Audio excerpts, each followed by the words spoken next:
होली पर्व गाना।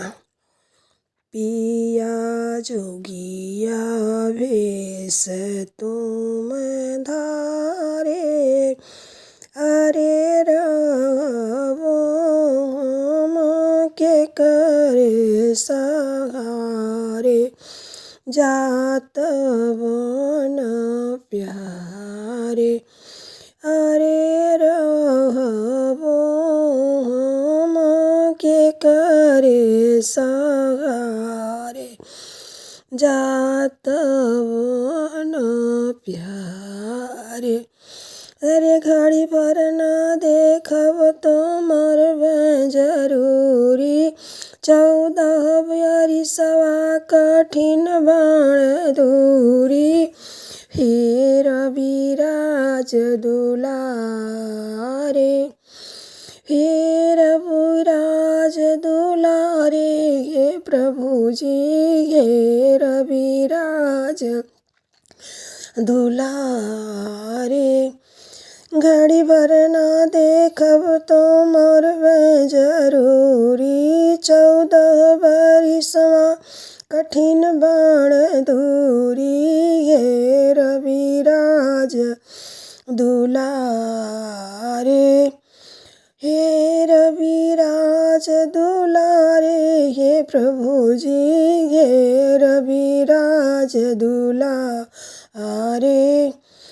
हमहु चलब नाही मनबे कहनवा, शिव का कसम नहीं छोड़बे गोहनवा, हमहु चलब नहीं मनबो कहनवा, शिव का कसम नहीं छोड़बे गोहनवा, प्रभु जनि मोहि करहु किनारे, अरे रहबो हम के करे सहारे, जात वन प्यारे, अरे रहबो हम के करे सहारे,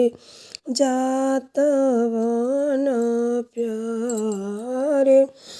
अरे बनवा बितावेला फल फूल खाई, हमके बतावेला पूरी मिठाई, हेर बिराज दुलारे।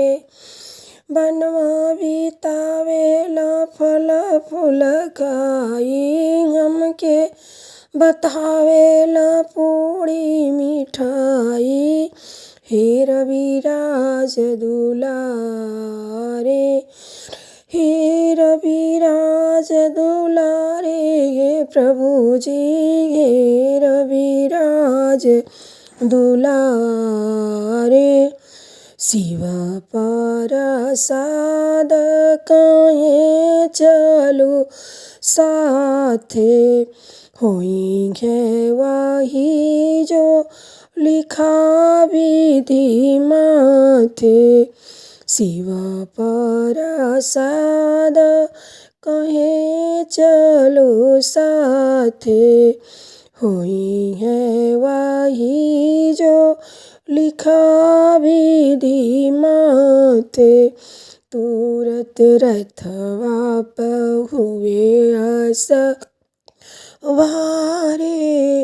अरे प्रभु जनि मोहि करहु किनारे, जात वन प्यारे, पिया जोगिया भेष तुम धारे, अरे रघवो हम के करे सहारे, जात वन प्यारे।